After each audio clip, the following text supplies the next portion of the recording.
आणि नाशिकमधल्या म्हाडा घोटाळा प्रकरणी 2 संशयित आरोपींना 4 दिवसांची पोलीस कोठडी सुनावण्यात आली आहे। गृहप्रकल्पाचं कमी क्षेत्र दाखवून आर्थिक दुर्बल घटकातील नागरिकांना हक्काच्या घरापासून वंचित ठेवल्याप्रकरणी हा गुन्हा दाखल झालाय। नगर रचना विभागाचे सहाय्यक संचालक कल्पेश पाटील, भूमी अभिलेख विभागाचे उपअधीक्षक बिपिन काजळे यांना नाशिक शहर गुन्हे शाखेच्या पथकाने अटक केली आहे।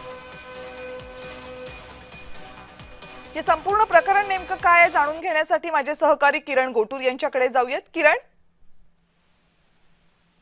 कविता, मागच्या काही दिवसांपूर्वी नाशिकमध्ये हा म्हाडा घोटाळा तो उघडकीस आलेला होता। या सगळ्या प्रकरणी नाशिक पोलिसांनी आतापर्यंत अनेक जणांवरती गुन्हे दाखल केले आहेत। काही बांधकाम व्यावसायिकांवरती सुद्धा गुन्हे दाखल केलेले आहेत।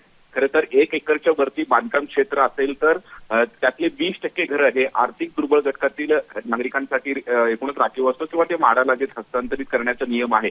1 एकरपेक्षा वरती बांधकाम असून सुद्धा कागदपत्रांमध्ये फेरफार करून ते कमी हे बांधकाम दाखवून हे सगळं जे आहे ते म्हाडा घोटाळा करण्यात आलेला होता आणि त्यानंतर ही सगळी कारवाईला आता सुरुवात झाल्याचं आपल्याला बघायला मिळतोय। या सगळ्या प्रकरणाचा तपास करण्यासाठी SITची सुद्धा स्थापना झालेली आहे आणि अगदीच काही दिवसांपूर्वी नाशिकच्या एका नायब तहसीलदारला नाशिक पोलिसांनी या सगळ्या प्रकरणी अटक केलेली होती आणि त्यानंतर आणखीन काल जे 2 सरकारी अधिकारी आहेत त्यांना या प्रकरणी अटक केलेली आहे आणि त्या दोघांनाही आज न्यायालयामध्ये जे हजर केलं असता 11 मे पर्यंत या दोघांनाही जे पोलीस कोठडी मिळाली आहे। त्यामुळे आणखीन चौकशीमध्ये काय काय माहिती समोर येतं हे बघणं महत्त्वाचं असणार आहे। धन्यवाद किरण, तुम्ही दिलेल्या माहितीबद्दल।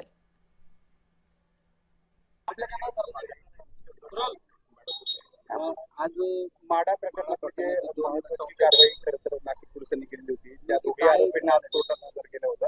काय नेमकं कोर्टात झालं?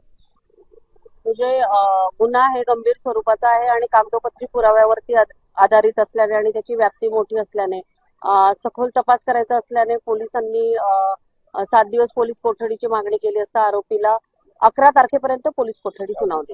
थँक्यू।